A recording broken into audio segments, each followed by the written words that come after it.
प्रिय छात्रों, अभी तक हम लोगों ने जो है मुद्रा और साख में करेंसी और ऋण की शर्तें, ऋण कहाँ कहाँ से मिलता है, शहरी साख और ग्रामीण साख के विषय में पढ़ा। शहरी साख या शहर में जो है साख उत्पादन की स्थिति पर निर्भर करता है, तो गांव में साख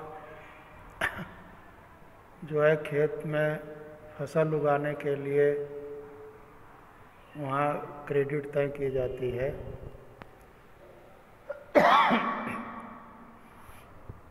आज हम लोग औपचारिक क्षेत्र के साख के विषय में जानकारी करेंगे। ऊपर बैंक से लेकर साहूकार तक जो भी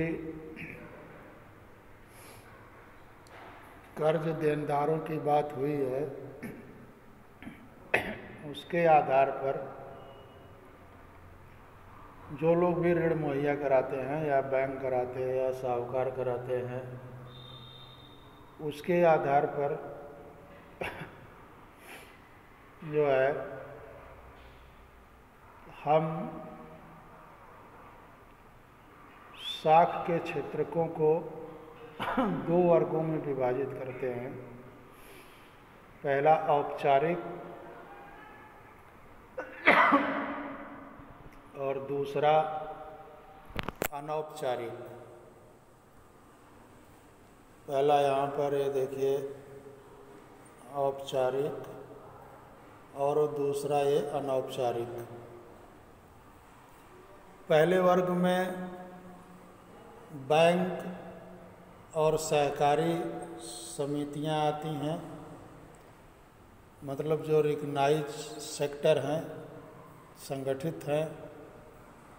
और अनौपचारिक में साहूकार, व्यापारी, मालिक, रिश्तेदार, दोस्त इत्यादि आते हैं।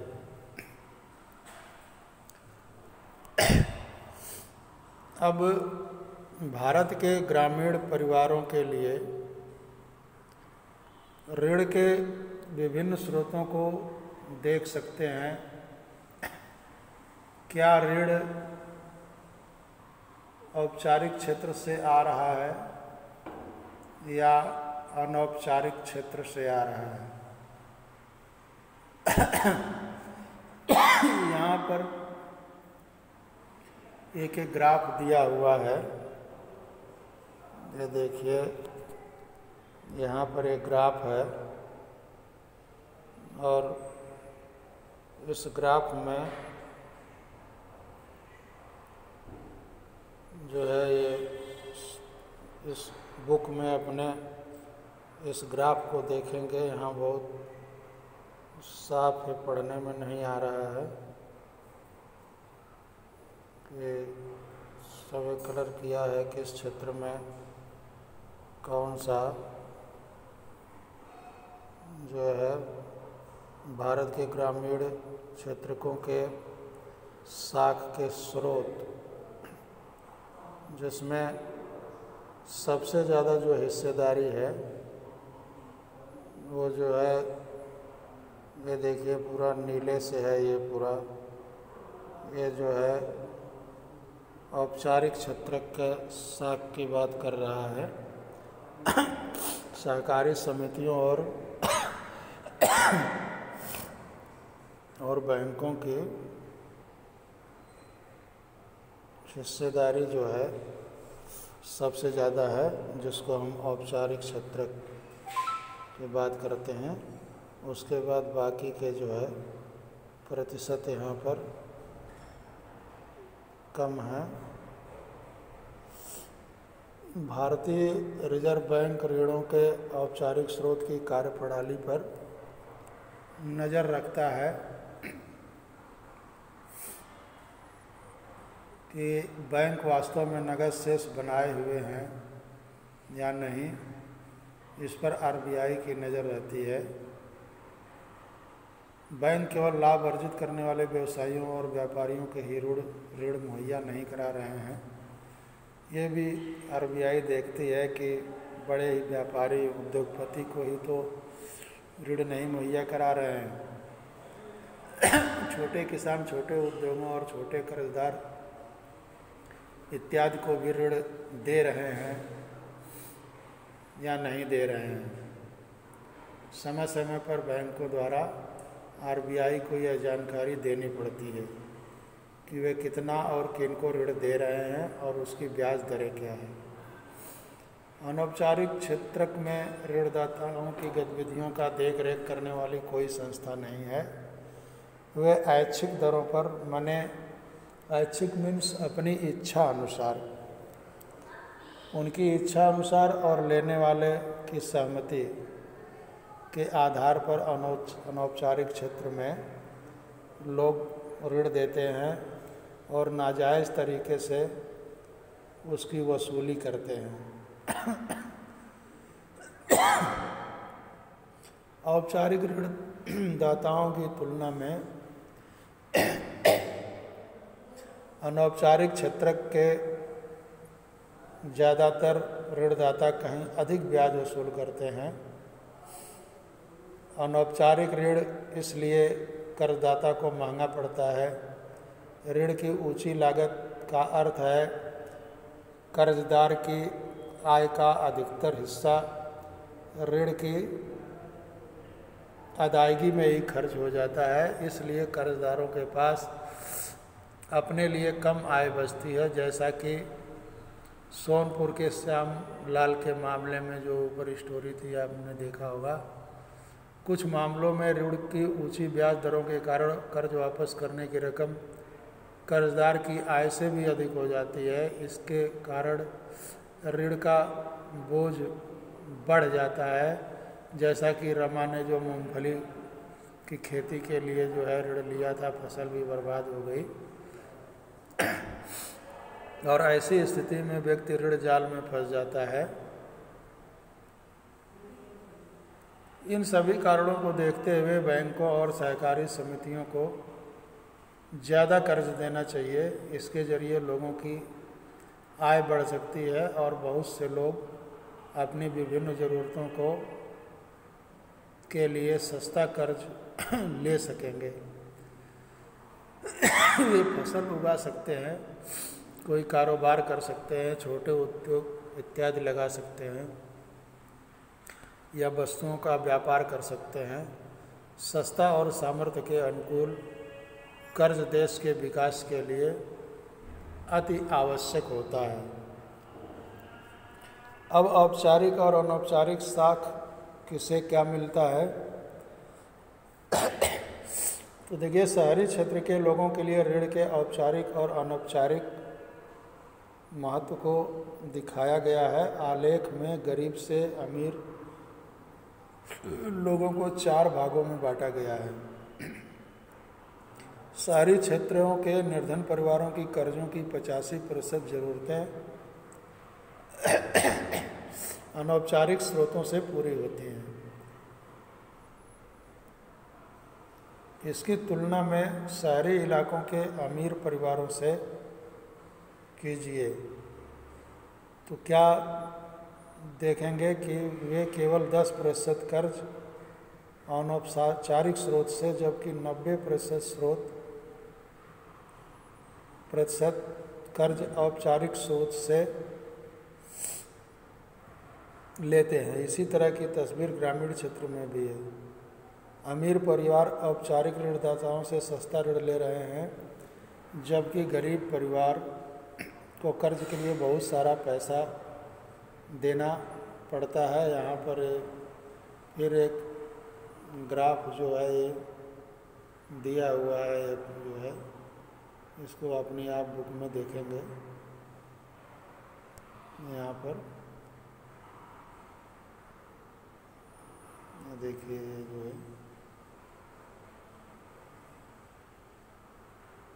ये चार जो विभाजन ऊपर बताया है उसके विषय में यहाँ एक ग्राफ से समझाया है। इस सबसे क्या पता चलता है? पहली बात तो ये पता चलती है कि औपचारिक स्रोत अभी भी ग्रामीण परिवारों की कुल ऋण ज़रूरतों का केवल 50% पूरा कर पाता है। बाकी ज़रूरतें अनौपचारिक स्रोत से पूरी होती हैं। अनौपचारिक ऋणदाताओं से लिए गए उधार पर आमतौर से ब्याज की दरें बहुत अधिक होती हैं और यह उधार कर्जदाताओं की आय बढ़ाने का काम कम ही कर पाता है। बहुत रेयर केस में कोई अपनी आय बढ़ा लिया तो बढ़ा लिया, अन्यथा आय बढ़ाने में बिल्कुल मददगार नहीं होते हैं। बस इतना होता है कि प्रेजेंट टाइम में जो काम फंसा होता है या जो दिक्कत होती है उससे तत्काल अनौपचारिक क्षेत्र से ऋण लेने से व्यक्ति उससे उबर जाता है। बैंकों और सहकारी समितियों को अपनी गतिविधियां विशेषकर ग्रामीण इलाकों में बढ़ाने की ज़रूरत है ताकि कर्जदारों को अनौपचारिक स्रोत पर से निर्भरता घटे। दूसरा ये है कि यदि एक तरफ दूसरी बात ये पता चलती है कि यदि एक तरफ औपचारिक स्रोत से ऋण का विस्तार होना चाहिए तो दूसरी ओर यह भी ज़रूरी है कि यह ऋण सभी लोगों को प्राप्त हो सके। वर्तमान समय में अमीर परिवार ही औपचारिक स्रोत से ऋण प्राप्त करते हैं, जबकि गरीब परिवारों को अनौपचारिक स्रोतों पर ही निर्भर रहना पड़ता है। यह जरूरी है कि औपचारिक ऋण का अधिक और समान वितरण हो ताकि गरीब परिवार भी सस्ते ऋण का फायदा उठा सकें। अब ऋण के औपचारिक और अनौपचारिक स्रोत में क्या अंतर है ये पूछ रहा है। तो औपचारिक स्रोत एक संगठित क्षेत्र होता है और अनौपचारिक क्षेत्र जो है असंगठित क्षेत्र होता है। औपचारिक क्षेत्र में जो है एक निश्चित ऋण की शर्तें होती हैं। अनौपचारिक क्षेत्र में ऋण की कोई शर्तें नहीं होती है, वह ऋणदाता के ऐच्छिक माने इच्छा पर निर्भर करता है। औपचारिक स्रोत में ब्याज कम होता है, अनौपचारिक क्षेत्र में ब्याज अधिक होता है। औपचारिक क्षेत्रों में ऋणाधार समर्थक ऋणाधार की आवश्यकता होती है और कुछ अन्य कागजात की ज़रूरत होती है ऋण लेने के लिए। अनौपचारिक क्षेत्र में किसी प्रकार के कागजात की ज़रूरत नहीं होती है। औपचारिक क्षेत्र से ऋण लेने पर जिस भी कार्य के लिए ऋण लिया हो, व्यवसाय के लिए, व्यापार के लिए, उद्योग लगाने के लिए, खेती लगाने के लिए, उसमें व्यक्ति का लाभ होने की संभावना ज़्यादा रहती है। जबकि अनौपचारिक क्षेत्रों में ऋण लेकर जो है कार्य करने पर लाभ की उतनी जो है संभावना नहीं रहती है। तो ये कुछ जो है अंतर है दोनों क्षेत्रकों में। औपचारिक क्षेत्र में बैंक और सहकारी समितियां आती हैं या कोई भी निजी क्षेत्र के भी बैंक आते हैं। अनौपचारिक क्षेत्र में साहूकार, दोस्त, मित्र, रिश्तेदार और अन्य जो व्यक्तिगत कोई भी जो ऋण देता है वो सभी लोग अनौपचारिक क्षेत्र में आते हैं। सभी लोगों के लिए यथोचित दरों पर ऋण क्यों उपलब्ध होना चाहिए?